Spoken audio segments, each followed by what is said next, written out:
Perkenalkan, nama saya Giska Adelina Putri dengan NIM akhir 060. Di sini saya akan membacakan soal nomor 1. Jelaskan pengertian konstitusi, konstitusionalisme, dan konstitusionalitas. Jadi, konstitusi adalah hukum dasar yang menjadi sumber dari segala peraturan mengenai negara. Menurut Pradjoko Dikoro pada tahun 1970, konstitusi mengandung permulaan dari segala peraturan mengenai negara. Sedangkan menurut Lubis pada tahun 1976 menyebutkan sebagai aturan dasar dalam pembentukan dan penyusunan negara. Adapun menurut Mahfud MD pada 2001 menegaskan bahwasanya konstitusi sebagai peraturan dasar mengenai pembentukan negara. Konstitusi sendiri ada dua bentuk, yaitu tertulis dan tidak tertulis. Untuk tertulis di sini disebutkan sebagai Undang-Undang Dasar, misalnya Undang-Undang 1945. Dan untuk yang tidak tertulis berupa konferensi, yakni kebiasaan ketatanegaraan yang timbul dan dipelihara dalam praktik penyelenggaraan negara. Selanjutnya adalah konstitusionalisme.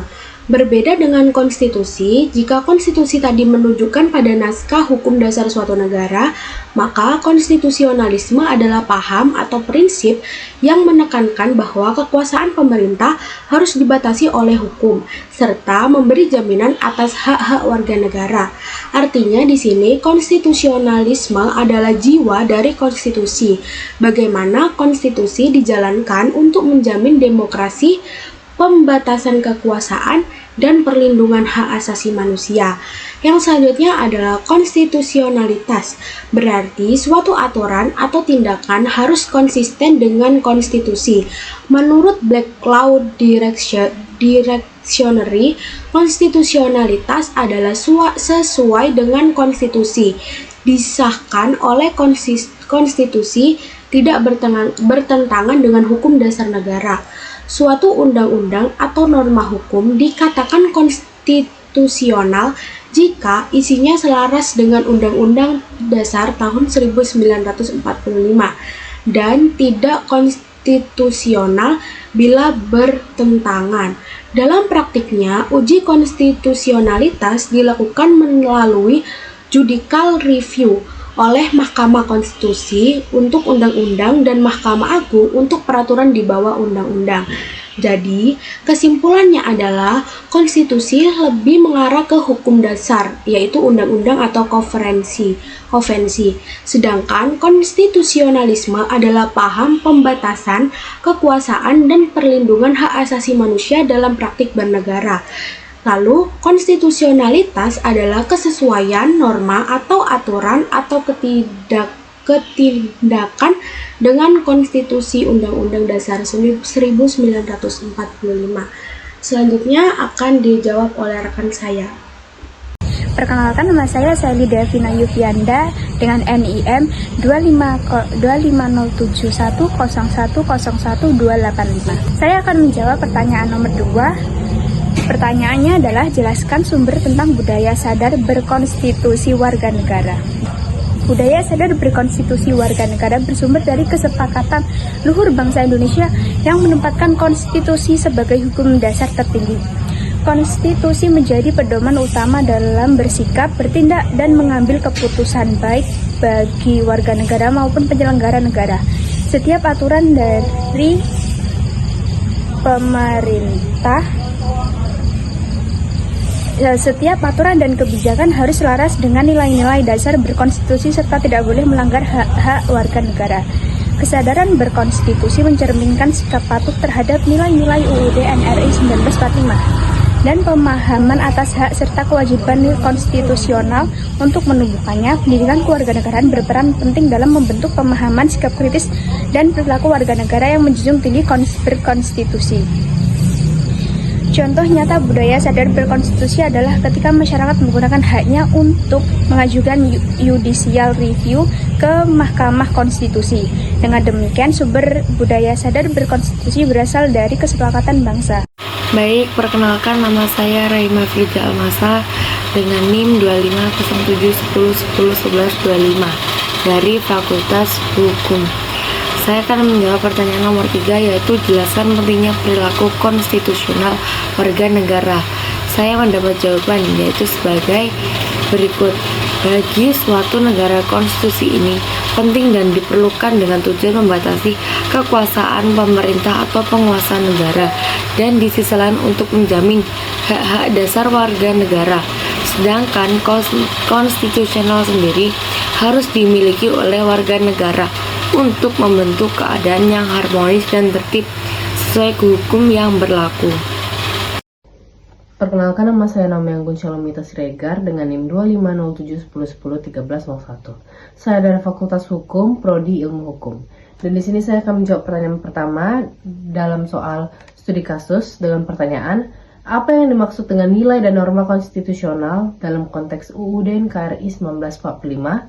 Jadi arti nilai adalah keyakinan filosofis dan moral yang menjadi dasar negara yang diwujudkan dalam 4 pokok pikiran pembukaan UUD 1945. Lalu arti norma adalah aturan dasar dan juga kerangka hukum tertinggi yang mengatur pembentukan lembaga negara, hak-hak warga, dan juga tujuan negara. Hal ini terkandung dalam batang tubuh UUD 1945. Jadi berdasarkan video tersebut, nilai dan norma konstitusional dalam konteks UUD NKRI 1945 merujuk pada kerangka dasar, tujuan, dan juga prinsip moral negara yang terkandung dalam pembukaan dan juga pasal-pasal UUD 1945 yang merupakan penjabaran otentik dari nilai-nilai Pancasila. Sekian jawaban dari saya, terima kasih. Halo, Assalamualaikum warahmatullahi wabarakatuh. Perkenalkan, nama saya Naura Hifania Rahma dengan akhiran NIM 3070. Di sini saya akan menjawab pertanyaan nomor 5 dengan pertanyaan, bagaimana nilai dan norma ini tercermin dalam konten konstitusi? Jawabannya adalah Dasar Negara Republik Indonesia tahun 1945, Undang-Undang Dasar, khususnya pada pembukaan dan batang tubuhnya, 4 pokok pikiran dalam pembukaan Undang-Undang Dasar 1900 adalah turunan dari prinsip-prinsip Pancasila yang menuntun pada nilai-nilai dasar negara, yaitu 1. Negara melindungi seluruh bangsa Indonesia dan tumpah darahnya berdasarkan asas persatuan. Yang kedua, negara hendak mewujudkan keadilan sosial bagi seluruh rakyat Indonesia. Ketiga, negara yang berkedaulatan rakyat berdasarkan kerakyatan dan permusyawaratan perwakilan. Serta 4, negara berdasarkan ketahanan yang Maha Esa menurut dasar kemanusiaan yang adil dan beradab. Keempat pokok pikiran ini menjadi landasan ideal, struktural, dan moral yang menjiwai seluruh pasal-pasal dalam Undang-Undang Dasar 1945 dan merupakan cermin konkret dari nilai dan norma konstitusional. Selain itu, dalam alinea keempat pembukaan Undang-Undang Dasar 1945 terdapat 4 fungsi negara yang juga mengandung nilai dan norma penting, yaitu kesejahteraan umum, mencerdaskan kehidupan bangsa, dan perdamaian abadi, serta keadilan sosial bagi seluruh rakyat Indonesia.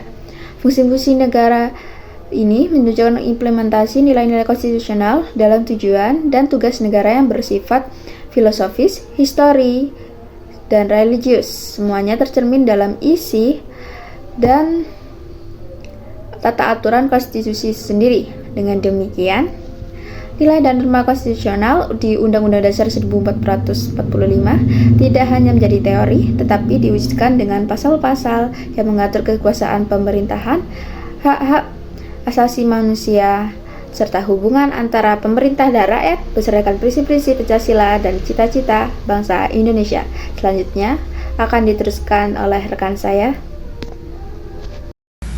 Perkenalkan, nama saya Basyira Minanur Rahma dengan NIM 250710101268. Di sini saya akan menjawab pertanyaan nomor 6, yaitu apa peran dan tujuan utama dari nilai dan norma konstitusional dalam suatu negara. Baik, jawaban dari diskusi kita adalah fungsi dan perannya adalah memberi arah ideologis dan moral. Nilai-nilai konstitusional menjadi orientasi dasar bagi penyusunan kebijakan dan pelaksanaan pemerintah agar tetap selaras dengan semangat negara. Menjadi landasan legitimasi hukum, norma konstitusional menjadi pijakan tertinggi dalam hierarki hukum. Aturan di bawahnya harus tidak bertentangan dengan norma-norma konstitusi. Menjamin stabilitas dan keteraturan. Dengan adanya norma konstitusional yang mengatur batas kekuasaan negara, hubungan antar institusi, dan hak warga negara, tercipta kepastian hukum dan stabilitas politik. Melindungi hak dan kebebasan warga negara. Norma konstitusional mengatur hak-hak fundamental, misalnya hak asasi manusia, dan menjamin bahwa negara tidak melampaui batas dalam mengeksekusi kekuasaan. Mencegah penyalahgunaan kekuasaan dengan norma yang membatasi wewenang dan prosedur. Kekuasaan negara tidak arbitrer dan penyalahan gunaan dapat ditindak atau dibatalkan jika melanggar konstitusi. Menjadi tolak ukur konstitusionalitas. Norma konstitusionalitas menjadi standar untuk menguji judicial review. Apakah undang-undang atau kebijakan pemerintah sesuai atau bertentangan dengan konstitusi? Sekian, terima kasih.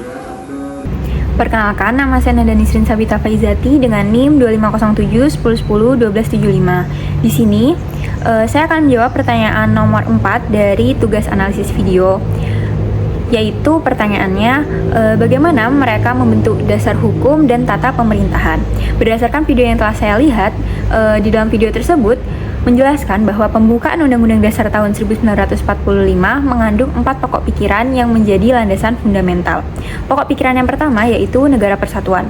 Pokok pikiran ini membentuk dasar hukum yang melindungi seluruh bangsa Indonesia dan wilayah tumpah darahnya berdasarkan asas persatuan untuk mewujudkan keadilan sosial.